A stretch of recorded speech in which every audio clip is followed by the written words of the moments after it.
Continuando con nuestro estudio en el capítulo 7 de este primer libro de Samuel, vamos a considerar hoy la victoria de los israelitas en Ebenezer. Leamos los versículos 7 hasta el 11 de este capítulo 7 del primer libro de Samuel.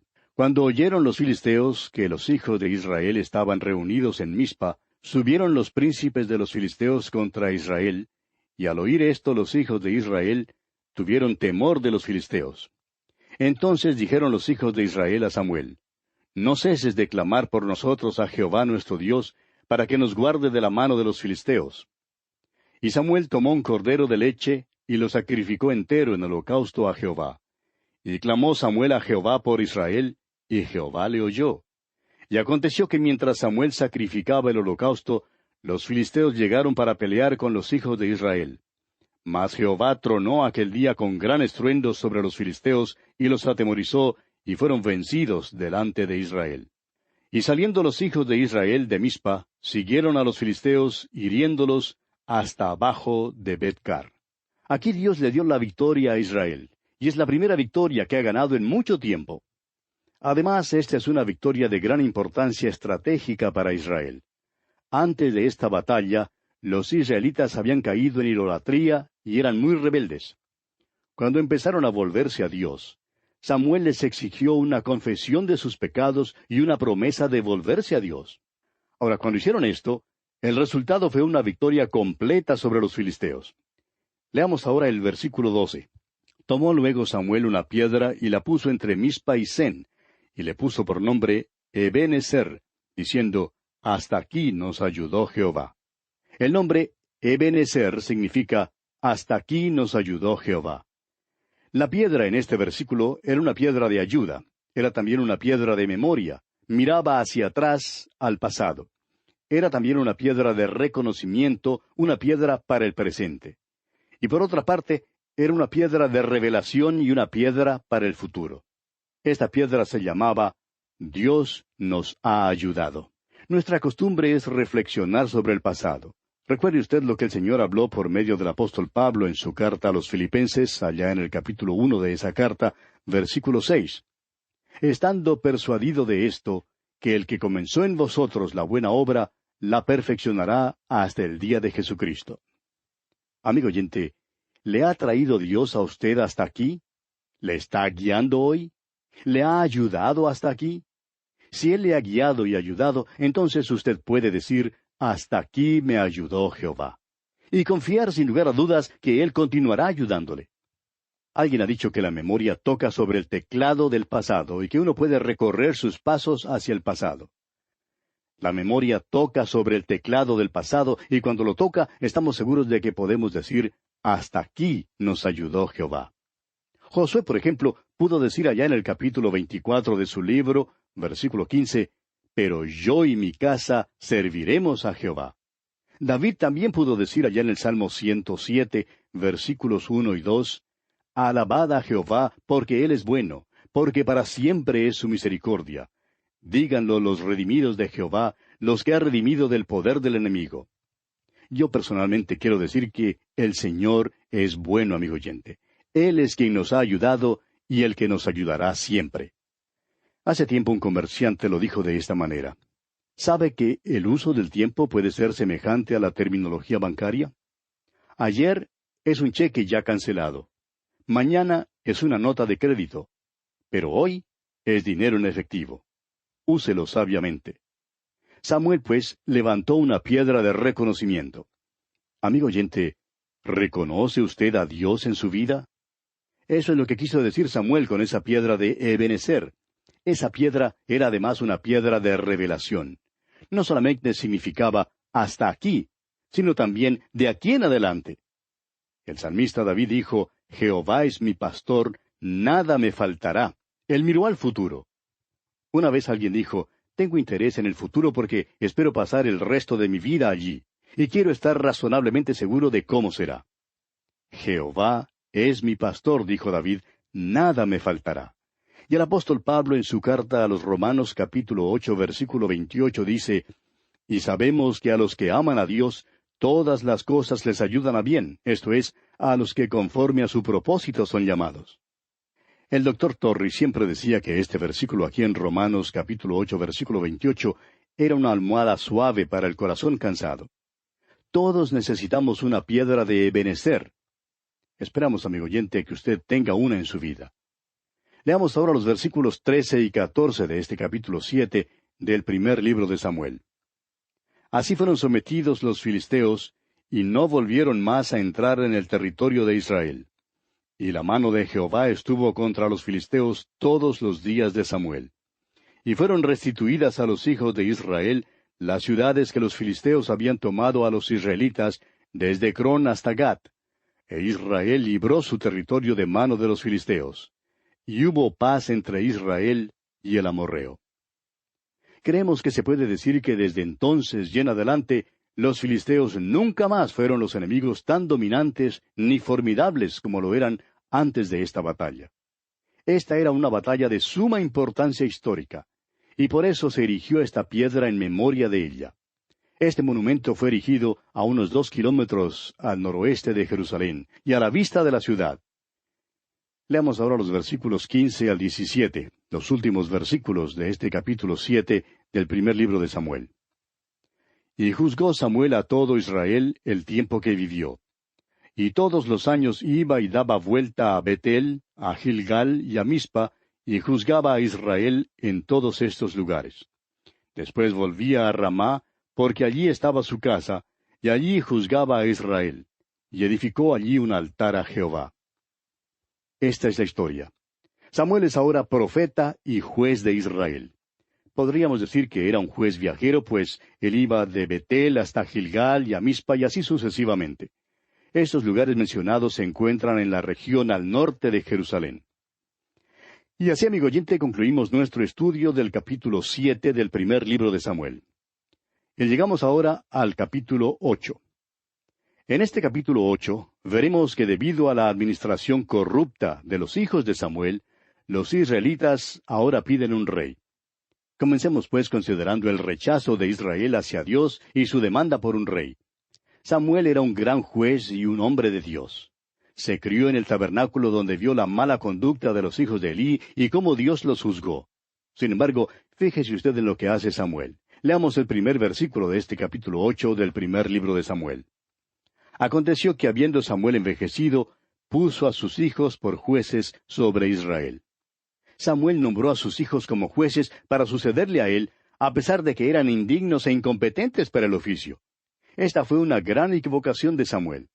Es verdad que él era un gran juez, un maravilloso profeta y un gran hombre de Dios. Desafortunadamente, fracasó como padre, en la misma manera como Elí había fracasado antes. Leamos ahora los versículos 2 y 3. Y el nombre de su hijo primogénito fue Joel, y el nombre del segundo Abías, y eran jueces en Beer-seba. Pero no anduvieron los hijos por los caminos de su padre, antes se volvieron tras la avaricia, dejándose sobornar y pervirtiendo el derecho. Estos eran los hijos de Samuel. Eran totalmente malos. Es extraño, ¿no le parece? Hoy en día vemos también la misma cosa. Muchos pastores preguntan, ¿por qué es que puede haber una familia muy cristiana en la iglesia y sin embargo su hijo o su hija se convierte en un joven inmoral o que usa drogas? Muchas veces no hay ninguna explicación que podamos dar en cuanto a esto. Pues bien, Samuel era un gran hombre, un hombre de Dios. Y mire lo que hicieron sus hijos. Continuemos ahora con los versículos 4 y 5 de este capítulo 8 del primer libro de Samuel. Entonces todos los ancianos de Israel se juntaron y vinieron a Ramá para ver a Samuel, y le dijeron, He aquí tú has envejecido, y tus hijos no andan en tus caminos. Por tanto, constitúyenos ahora un rey que nos juzgue, como tienen todas las naciones. Los israelitas se cansaron de los caminos de los hijos de Samuel, de modo que pidieron entonces un rey. Querían ser como las naciones en su derredor. Y había una razón para su petición. Las naciones en su derredor influyeron sobre ellos. Y demandaron tener un rey, y así rechazaron entonces la autoridad de Dios y de Samuel. Prosigamos ahora con los versículos 6 hasta el 9 de este capítulo 8 del primer libro de Samuel. Pero no agradó a Samuel esta palabra que dijeron, Danos un rey que nos juzgue. Y Samuel oró a Jehová. Y dijo Jehová a Samuel, Oye la voz del pueblo en todo lo que te digan, porque no te han desechado a ti, sino a mí me han desechado, para que no reine sobre ellos. Conforme a todas las obras que han hecho desde el día que los saqué de Egipto hasta hoy, dejándome a mí y sirviendo a dioses ajenos, así hacen también contigo. Ahora pues oye su voz, mas protesta solemnemente contra ellos, y muéstrales cómo les tratará el rey que reinará sobre ellos. El hecho de que Samuel hizo jueces a sus hijos le dio al pueblo una excusa para pedir un rey.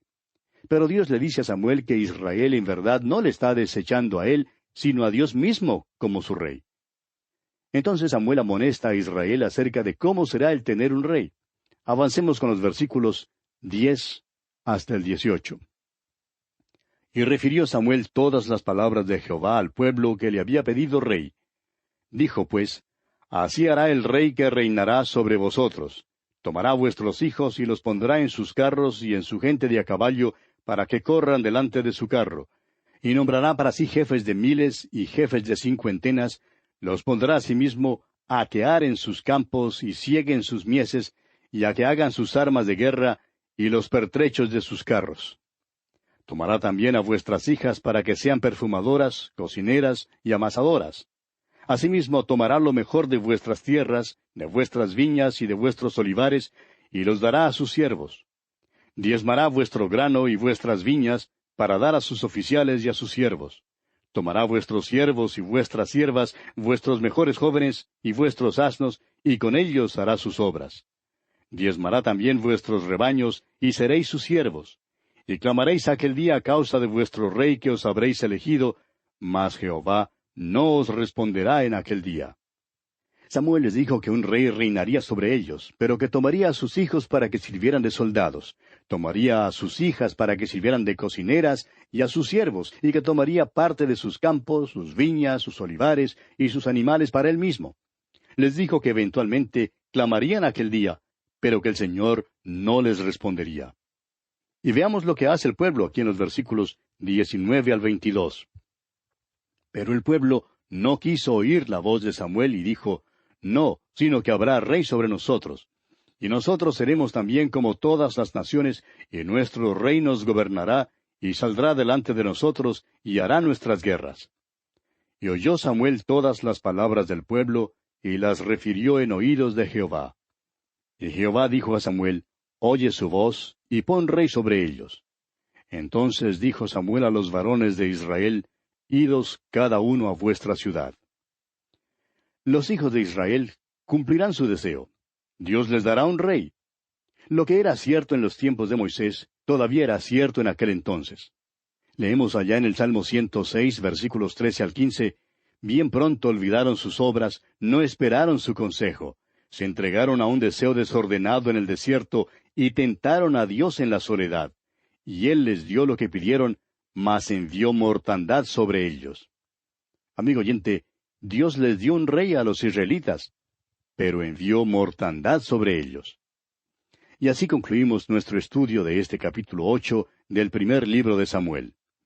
Llegamos ahora al capítulo 9. Y en este capítulo vemos que Saúl, no pudiendo hallar las asnas de su padre, viene a Samuel. Y Samuel festeja a Saúl. El capítulo 9 del primer libro de Samuel principia la segunda sección mayor de este libro. La primera sección era acerca de Samuel, pero ahora el énfasis cambia y cae sobre Saúl. Él es uno de aquellos individuos extraños con los cuales a veces nos encontramos en la palabra de Dios. Era un hombre extraño que parecía pasar de la oscuridad a la luz, y luego de la luz otra vez a la oscuridad. Saúl también era un hombre difícil de entender y de interpretar. Tenemos la misma dificultad con Judas Iscariote. ¿Y qué le parece a usted Demas, quien era compañero del apóstol Pablo? Y llamado por Pablo su colaborador allá en su carta a Filemón, versículo 24. Más tarde, Demas se menciona en la segunda carta del apóstol Pablo a Timoteo, capítulo 4, versículo 10, como habiendo desamparado a Pablo porque amaba a este mundo. No podemos aquí darle ninguna declaración dogmática en cuanto a si Demas fue salvo o perdido. Estos son personajes extraños que pasan a través de las páginas de la Escritura. Salen a la luz, pero así como la marmota, ven sus sombras y se vuelven a la oscuridad. Ahora, Saúl no es rey cuando primero lo conocemos. El hecho es que no creemos que jamás fue un verdadero rey, aunque lucía muy bien como rey. Leamos, pues, el primer versículo de este capítulo 9 del primer libro de Samuel. Había un varón de Benjamín, hombre valeroso, el cual se llamaba Cis, hijo de Abiel, hijo de Seror, hijo de Becorat, hijo de Afía, hijo de un benjamita. Cis era el padre de Saúl y pertenecía a la tribu de Benjamín. Usted recordará que Benjamín era el hijo favorito de Jacob después que perdió a José. Durante el tiempo de hambre, los hermanos de Benjamín no podían regresar a Egipto para buscar provisiones a menos que llevaran a Benjamín. Jacob no quería que sus hijos llevaran al muchacho. Dijo que si lo llevaban, harían descender sus canas con dolor al Seol. Ahora, cuando Benjamín nació, su madre murió. Y aquí tiene usted el relato que se encuentra en el libro de Génesis, capítulo 35, versículos 17 y 18. Escuche usted. Y aconteció, como había trabajo en su parto, que le dijo a la partera, no temas, que también tendrás este hijo. Y aconteció al salírsele el alma, pues murió, llamó su nombre Benoni, mas su padre lo llamó Benjamín. Ahora, Benoni significa hijo de mi tristeza. Y Jacob no quiso llamarlo por ese nombre. Necesitaba a alguien sobre quien apoyarse. Cuando Jacob vio a aquel pequeñito, su parecer debe haberle recordado a su esposa, porque él dijo, lo llamaré Benjamín. Será hijo de la mano derecha. Y así era. Benjamín siempre parecía ser la tribu favorita, y encontramos a esta tribu bajo la sombra de Judá cuando entraron en la tierra prometida. Volviendo ahora al capítulo 9 de este primer libro de Samuel, leemos en el versículo 2, y tenía él un hijo que se llamaba Saúl, joven y hermoso. Entre los hijos de Israel no había otro más hermoso que él. De hombros arriba sobrepasaba a cualquiera del pueblo. Este muchacho Saúl era buen mozo. Físicamente se veía como un rey, pero era simplemente lo que pudiéramos llamar una fachada. Era un actor que desempeñaba un papel. No era un rey de corazón. El pueblo, sin embargo, eligió su rey según su apariencia exterior y no según su carácter. Es esta apariencia exterior la que pone en una posición tan peligrosa a muchas naciones hoy en día. El enemigo más peligroso que tenemos es la televisión. El hombre que por fin manda en el país, en muchos casos, es el hombre que tiene una buena apariencia en la pantalla de la televisión. ¿Por qué? Porque elegimos a los hombres según cómo se ven y según su modo de hablar y no según su carácter. Si solo tuviéramos un rayo X espiritual en lugar de la televisión para poder ver el verdadero carácter de los hombres, entonces nuestra manera de pensar y de elegir sería diferente. Los hijos de Israel quisieron tener un rey y Saúl les agradó. Era buen mozo, era alto, se veía bien. No había otro más buen mozo que él en toda la nación. Era estrella de la pantalla de la televisión y del cine. El problema era que no tenía corazón. Y leemos en los versículos 3 hasta el 5 de este capítulo 9 del primer libro de Samuel, y se habían perdido las asnas de Cis, padre de Saúl, por lo que dijo Cis a Saúl su hijo, toma ahora contigo a alguno de los criados, y levántate y ve a buscar las asnas. Y él pasó el monte de Efraín, y de allí a la tierra de Salisa, y no las hallaron. Pasaron luego por la tierra de Saalim, y tampoco. Después pasaron por la tierra de Benjamín, y no las encontraron. Cuando vinieron a la tierra de Suf, Saúl dijo a su criado que tenía consigo, ven, volvámonos, porque quizá mi padre, abandonada la preocupación por las asnas, estará acongojado por nosotros. Saúl y su siervo habían buscado por todas partes las asnas de su padre y no las pudieron encontrar. Por fin Saúl dijo, vámonos a casa porque nos perderemos también y luego tendrán que mandar a alguien para que nos busque a nosotros. Y leemos en los versículos 6 al 13, él le respondió, he aquí ahora hay en esta ciudad un varón de Dios, que es hombre insigne, todo lo que él dice acontece sin falta. Vamos pues allá, quizás nos dará algún indicio acerca del objeto por el cual emprendimos nuestro camino. Respondió Saúl a su criado, vamos ahora. Pero, ¿qué llevaremos al varón? Porque el pan de nuestras alforjas se ha acabado, y no tenemos que ofrecerle al varón de Dios. ¿Qué tenemos? Entonces volvió el criado a responder a Saúl diciendo, he aquí se halla en mi mano la cuarta parte de un siclo de plata. Esto daré al varón de Dios para que nos declare nuestro camino. Antiguamente en Israel, cualquiera que iba a consultar a Dios decía así: Venid y vamos al vidente, porque al que hoy se llama profeta, entonces se le llamaba vidente. Dijo entonces Saúl a su criado: Dices bien, anda, vamos. Y fueron a la ciudad donde estaba el varón de Dios. Y cuando subían por la cuesta de la ciudad, hallaron unas doncellas que salían por agua, a las cuales dijeron: ¿Está en este lugar el vidente? Ellas, respondiendo, les dijeron: Sí, helo allí delante de ti. Date prisa, pues, porque hoy ha venido a la ciudad en atención a que el pueblo tiene hoy un sacrificio en el lugar alto. Cuando entréis en la ciudad, le encontraréis luego antes que suba al lugar alto a comer, pues el pueblo no comerá hasta que él haya llegado. Por cuanto él es el que bendice el sacrificio. Después de esto comen los convidados. Subid pues ahora, porque ahora le hallaréis. Esta porción de las Escrituras es una notita que el Espíritu de Dios ha insertado aquí para ayudarnos. Hay aquí un cambio de nombres. Los hombres que negociaban en la nigromancia y el espiritismo eran conocidos como videntes.